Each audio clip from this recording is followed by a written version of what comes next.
This is a short yoga practice for non-yogis who just want some help with their shoulders and hips. I have a lot of people, usually family and friends, who ask me like, what can I do for my stiff shoulder? What can I do with my tight hips? And this is for you. So anybody who needs help in these areas, this is really going to help. I'm even going to practice in my jeans. Oh, I'm Cindy. Hi, I'm a yoga teacher and a wellness coach, and I'm going to practice in my jeans because I know a lot of people don't even have yoga clothes and you don't need them to get some stretching. I am going to sit up on a blanket, however, and you may want to do that too, just for comfort. Ideally, when you sit, you should be able to relax through your legs and lift through your spine. You can also just sit in a chair for this first one. I have a couple of props today. One is a yoga strap. If you don't have a yoga strap, which you probably don't, you can use a belt, and your bath robe belt is kind of perfect for a substitute. And I also have an extra blanket. The two blankets aren't really as necessary. I'm going to show you the very last pose that we're going to do today is going to use both blankets, but you certainly can skip it. You don't have to do that one, and you can also do it without blankets. So we're going to start with the shoulders, and we're going to begin with movement. So we'll take one arm out. That arm is going to reach up, bend at the elbow, and just tap onto your back wherever it lands. It might even be the back of your head, depending on how that feels to reach up and down. Then using the same arm, internally rotate, turning your palm back, and then again tap onto your back. We're just going to keep doing that with the same arm about 3 times. So internal rotation, tap, and then up.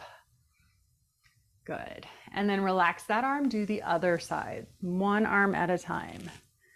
This gets the full range of motion of the shoulders. So that's what we want to do first.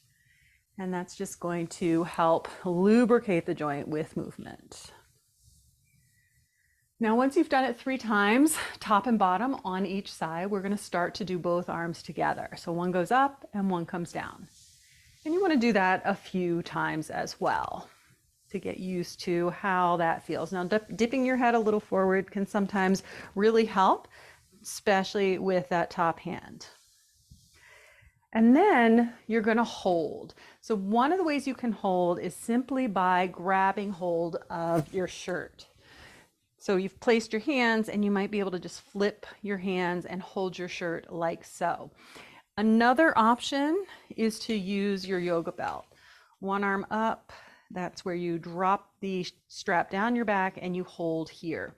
Now, getting a nice hold for your shoulders is where you're going to get the maximum amount of stretch. So holding, breathing. If you want more sensation, if you're getting any sensation at all, that really is enough. But if you want some more, you can walk your hands a little closer together on your strap. And once you've held one side for several breaths, you just drape the strap over your shoulder, relax, and then do a few more passes, a few more moves. And then hold again, holding your strap or your shirt, taking some breaths in and out of the nose. Just relax as much as you can here.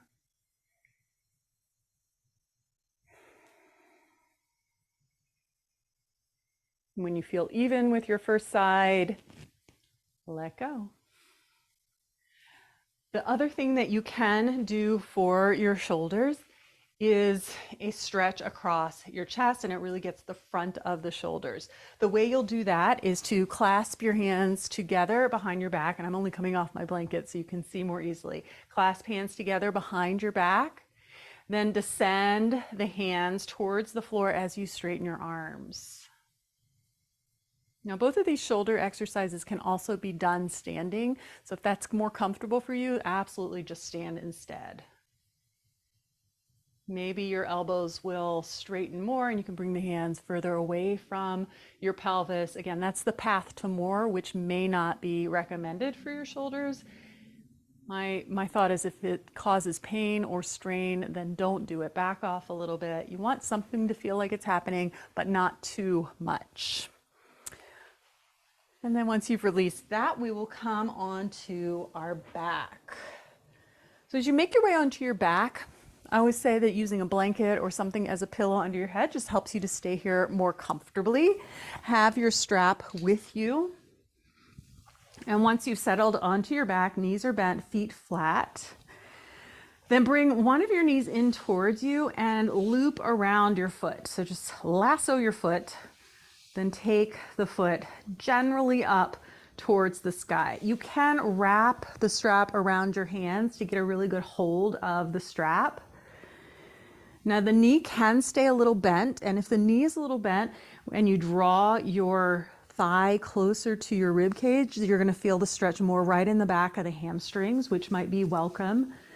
And another option is to allow the foot to go away from you as much as you need to until the knee straightens. And you can hold here. And you might feel this a little more in your calf, but then you can also gradually start to bring the leg closer and closer in. Again, wrap around with your strap around your hands to get a better hold. And once you've done one side for several breaths, do the same thing on the other side. Lasso your foot, strap goes right on the sole of the foot. And start with the knee a little bent, trying to draw the thigh close into the ribs. You can explore taking the knee straighter. Do all your exploration slowly because you want to see how your body is going to react. Again, the foot might have to be further away. Stay here and breathe a little bit. Draw the leg closer as you like. Ideally, your elbows will be free from the floor. That way they can act as weights to help you get more stretch. And if your elbows are touching the floor, just put your hands higher up on the strap.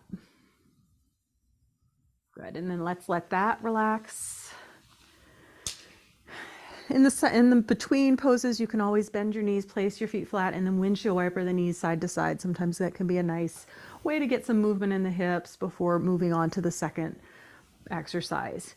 Crossing one leg over the other in this upside down figure four, if you will, and draw your knees in towards you. One hand will be on the knee, the other hand is on the foot. You can hold here. This is targeting the outer hip. If you flex the foot that's closest towards you, that should take out any painful sensations in the knee. So there's some activity actually in the flexed foot. Another thing you could do is bring both hands and wrap under the thigh or over the shin of your bottom leg. And you hold here and breathe a few steady breaths in and out of the nostrils. And then we'll switch sides. Settle the feet down, cross the other ankle over, both legs come in. Again, you can hold the foot and the knee. Or if it's more comfortable, you can hold under the thigh or over the shin of the bottom leg. The closer the shin that's closest to you comes, the more sensation you'll feel in your outer hip.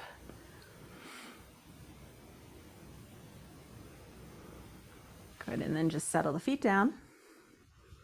Maybe windshield wiper the knees. And then the final pose could also be a chest opener as well as an inner thigh stretch. If you want to do the chest opening portion, and I do recommend this if you are a person who spends a lot of your life forward in this forward position, maybe you drive for a living, maybe you text a lot, maybe you type a lot. If you're in this forward position, then this is going to feel really good to you because this is going to help you to open up and take your body into the opposite position that it normally is. You'll use two rectangles, whether that's blankets or even beach towels. Make sure there's just enough space in between the two blankets that you can place your arms down. And that's what you're aiming for. If your arms are straight out to the sides, either in goalpost arms or in a T, you should be able to land them right in that space between the blankets. Once you have that, find the best way to make your arms relax. And you might feel this on the shoulders, but you'll probably just mostly feel it across the chest. Now the feet can stay flat on the floor with the knees bent, or if you want to bring the soles of the feet together and let the knees open out to the sides, then you'll get some stretch on your inner thighs. This also takes your back a little more into a back bending arch, which could feel really good for your psoas. Now you can stay in this pose for up to 5 minutes a day. It's supposed to be a very rejuvenating pose. It's a great pose to do between work and home.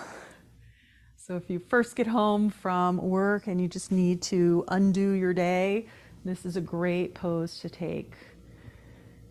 And you stay here and breathe in and out of your nostrils. You can even close your eyes and just let yourself rest here. So we're not going to hold it quite as long because I want this to be quick and more of a demonstration of what you could do. But feel free, if this is feeling really great, to just stay for a little while longer. When you're ready to come out from this, spin your feet to the floor, knees up. And then I recommend rolling to the side and pressing up this way rather than doing a big sit up, because that is such a relaxing pose. You kind of want to preserve some of that sense of relaxation. So that's it. If you like this and you would like more, then sign up for my channel. Thanks. See you next time.